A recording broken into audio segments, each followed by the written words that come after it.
तरह कंप्यूटर में भी दो तरह की मेमोरी होती है, प्राइमरी मेमोरी और सेकेंडरी मेमोरी। प्राथमिक मेमोरी। इसी प्राइमरी मेमोरी कंप्यूटर सिस्टम का एक ज़रूरी हिस्सा है। प्रोग्राम और डेटा को प्रोसेस करने से पहले प्राइमरी मेमोरी में लोड किया जाता है। सीपीयू रीड लिखने का ऑपरेशन। ये दो तरह का होता है, आई रैंडम एक्सेस मेमोरी रैम और I read only memory Rome. RAM volatile होती है, यानी जब तक कंप्यूटर को पावर मिलती रहती है तब तक ये अपने अंदर डेटा रखती है, लेकिन जैसे ही पावर सप्लाई बंद होती है रैम का सारा कंटेंट मिट जाता है। इसका इस्तेमाल कंप्यूटर के काम करते समय टेम्पररी तौर पर डेटा स्टोर करने के लिए किया जाता है। जब भी कंप्यूटर स्टार्ट होता है या कोई सॉफ्टवेयर एप्लीकेशन लॉन्च होता है तो ज़रूरी प्रोग्राम और डेटा प्रोसेसिंग के लिए रैम में लोड हो जाते हैं। रैम को आमतौर पर मेन मेमोरी कहा जाता है और ये सेकेंडरी मेमोरी या स्टोरेज डिवाइस से ज़्यादा तेज़ होती है। दूसरी ओर रोम नॉन वोलाटाइल होता है, जिसका मतलब है कि पावर बंद होने पर भी इसका कंटेंट खत्म नहीं होता है। इसका इस्तेमाल एक छोटे लेकिन तेज़ परमानेंट स्टोरेज के तौर पर किया जाता है, जिसमें सामान को शायद ही कभी बदला जाता है। उदाहरण के लिए स्टार्टअप प्रोग्राम बूट लोडर, जो ऑपरेटिंग सिस्टम को लॉन्च करता है। Cache memory. RAM secondary storage से तेज़ है, लेकिन कंप्यूटर प्रोसेसर जितना तेज़ नहीं है, इसलिए रैम की वजह से सीपीयू को धीमा होना पड़ सकता है। सीपीयू के काम को तेज़ करने के लिए सीपीयू और प्राइमरी मेमोरी के बीच एक बहुत तेज़ मेमोरी रखी जाती है, जिसे कैश कहते हैं। ये अक्सर एक्सेस की जाने वाली प्राइमरी मेमोरी जगहों से डेटा की कॉपी स्टोर करता है। इस तरह प्राइमरी मेमोरी से डेटा एक्सेस करने में लगने वाला औसत समय कम हो जाता है। जब भी सीपीयू को मेमोरी एक्सेस करने की ज़रूरत होती है तो वो पहले कैश को देखता है। अगर ज़रूरत पूरी हो जाती है तो इसे कैश से पढ़ा जाता है, नहीं तो प्राइमरी मेमोरी को एक्सेस किया जाता है। Secondary memory. प्राइमरी मेमोरी की स्टोरेज कैपेसिटी लिमिटेड होती है और ये या तो वोलाटाइल रैम होती है या रीड ओनली रोम होती है। इसलिए कंप्यूटर सिस्टम को भविष्य में इस्तेमाल के लिए डेटा या इंस्ट्रक्शन को परमानेंटली स्टोर करने के लिए ऑक्सिलरी या सेकेंडरी मेमोरी की ज़रूरत होती है। सेकेंडरी मेमोरी नॉन वोलाटाइल होती है और प्राइमरी मेमोरी से ज़्यादा स्टोरेज कैपेसिटी रखती है। ये मेन मेमोरी से धीमी और सस्ती होती है, लेकिन इसे सीपीयू सीधे एक्सेस नहीं कर सकता। सीपीयू के एक्सेस के लिए सेकेंडरी स्टोरेज के कंटेंट को पहले मेन मेमोरी में लाना पड़ता है।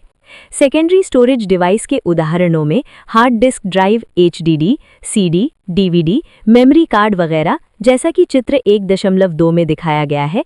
हालांकि आजकल सॉलिड स्टेट ड्राइव, एसएसडी जैसे सेकेंडरी स्टोरेज डिवाइस हैं जो पहले के एचडीडी की तुलना में बहुत तेज़ डेटा ट्रांसफ़र स्पीड को सपोर्ट करते हैं।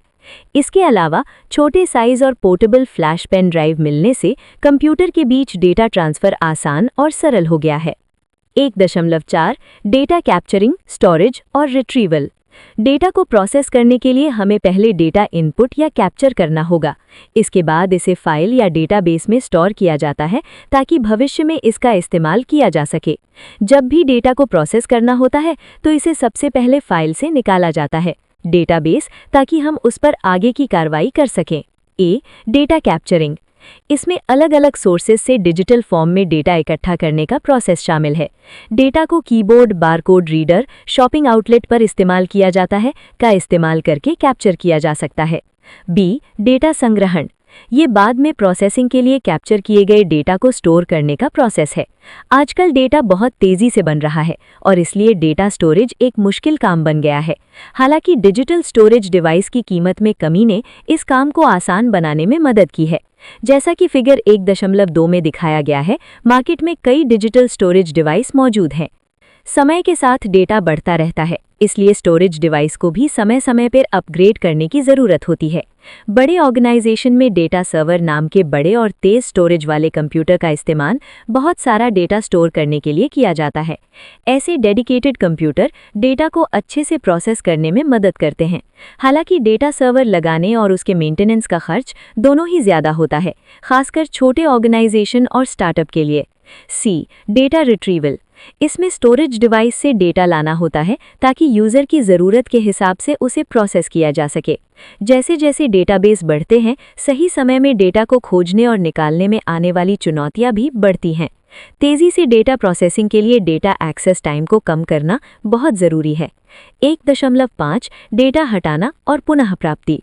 डिजिटल डेटा से जुड़े सबसे बड़े खतरों में से उसका डिलीट होना है। स्टोरेज डिवाइस खराब हो सकते हैं या क्रैश हो सकते हैं, जिससे स्टोर किया गया डेटा डिलीट हो सकता है। यूज़र गलती से स्टोरेज डिवाइस से डेटा मिटा सकते हैं या कोई हैकर या मैलवेयर जानबूझकर डिजिटल डेटा डिलीट कर सकता है। डिजिटली स्टोर किए गए डेटा को डिलीट करने का मतलब है बिट लेवल पर डेटा की डिटेल्स बदलना, जिसमें बहुत टाइम लग सकता है। इसलिए जब कोई डेटा बस डिलीट किया जाता है तो उसकी एक्सेस एंट्री को फ्री मार्क कर दिया जाता है और उतनी जगह यूज़र को खाली दिखाई जाती है बिना डेटा डिलीट किए। अगर डेटा गलती से डिलीट हो जाता है या करप्ट हो जाता है तो डेटा को रिकवर करने की ज़रूरत होती है।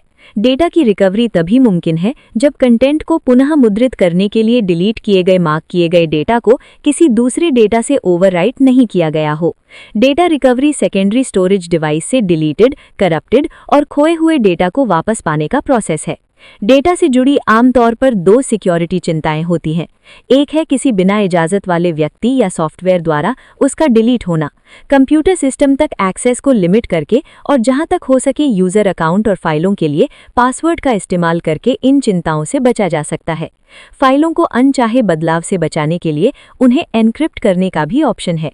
दूसरी चिंता बिना इजाज़त वाले यूज़र सॉफ्टवेयर से डेटा की अनचाही रिकवरी से जुड़ी है। कई बार हम अपने पुराने, टूटे या खराब स्टोरेज डिवाइस को डेटा डिलीट करने का ध्यान रखे बिना फेंक देते हैं।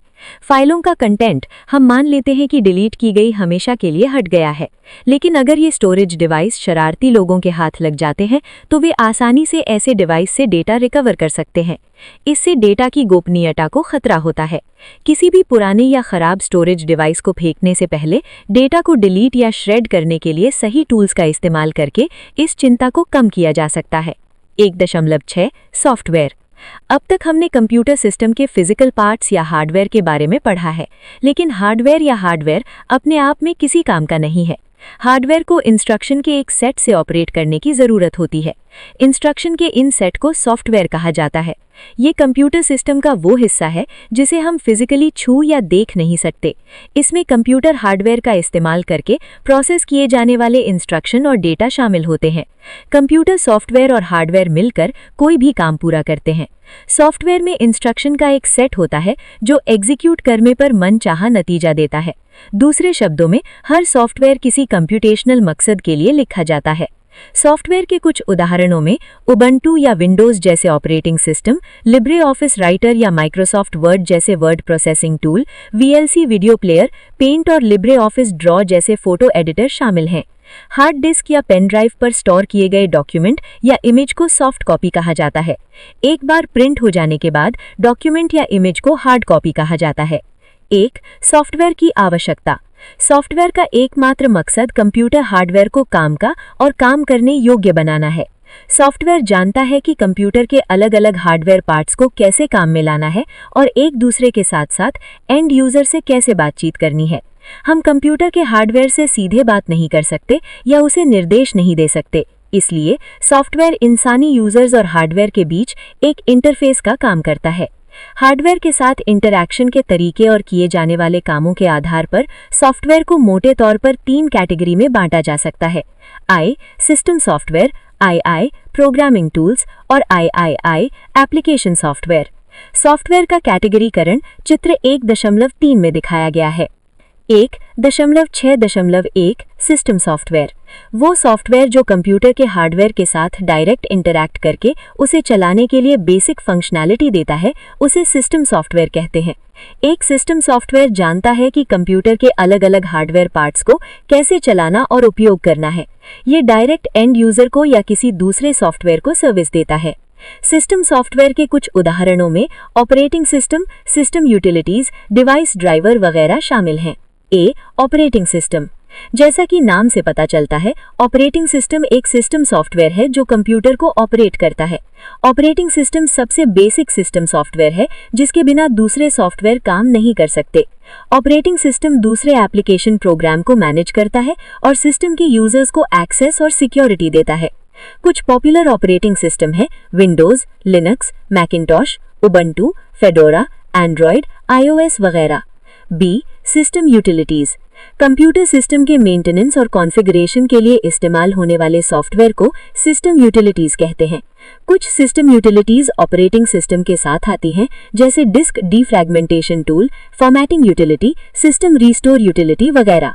यूटिलिटीज का एक और सेट वे है जो ऑपरेटिंग सिस्टम के साथ नहीं आते हैं, लेकिन सिस्टम की परफॉर्मेंस को बेहतर बनाने के लिए जरूरी हैं, जैसे antivirus software, disk cleaner tool, disk cleaning software वगैरह। C, device driver. जैसा कि नाम से पता चलता है, डिवाइस ड्राइवर का मकसद किसी खास डिवाइस का ठीक से काम करना पक्का करना है। जब कंप्यूटर सिस्टम के पूरे काम करने की बात आती है तो ऑपरेटिंग सिस्टम की जिम्मेदारी होती है, लेकिन हर दिन कंप्यूटर सिस्टम में नए डिवाइस और कंपोनेंट जुड़ते रहते हैं। अकेले ऑपरेटिंग सिस्टम के लिए सभी मौजूदा और नए पेरिफेरल्स को मैनेज करना मुमकिन नहीं है, क्योंकि हर डिवाइस की अलग खासियत होती है। हार्डवेयर लेवल पर किसी खास डिवाइस के पूरे कंट्रोल, ऑपरेशन और मैनेजमेंट की जिम्मेदारी उसके डिवाइस ड्राइवर को दी जाती है।